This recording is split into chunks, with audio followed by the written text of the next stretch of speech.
og þá, það var mikið fyllir í og ég hef alveg verið ég hef leikt bíl fullur í útlöndum á bílalegu bara setja sólglerur og þykjast retro að þú veist, það var annars missu að flugi neður kennir nægt að kona að spinna og bara astnalega hlutir og alls konar skrýtnir hluti gerast on the road og það er mjög mikið fyllir í og það er oft bara gaman gaman er fullur, þú ert ungur gaman er fullur og svo allt í einu ertu búin að prófa það að vera fullur kannski hverjum degi í mánuð og það er erfitt að koma heim bara líka minn bara kerfið en mér skrítið í dag hugst þess að vera fullur að drekka flösku af viski á hverjum degi í mánuð og keður ekki síkó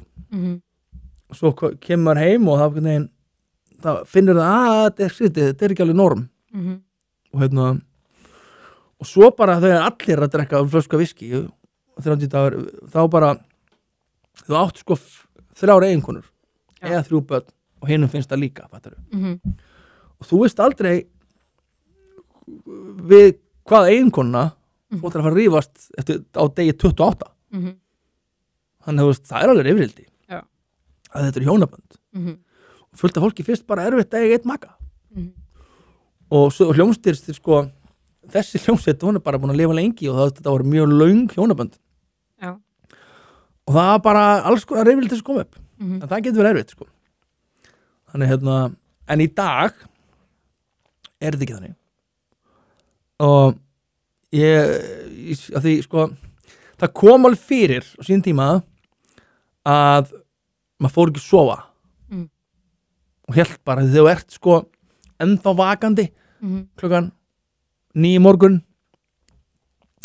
þá ertu ekki alveg með meðvitund hvernig morgundagurinn þarf að vera og hvernig það verður hann verður ekki alveg svo þú helst og ég man eftir að hafa vaknað bara komið staði hér ég bara get ekki talað það gikk bara eftir 4 klukkutíma ég get ekki kennt henni það er mjög glata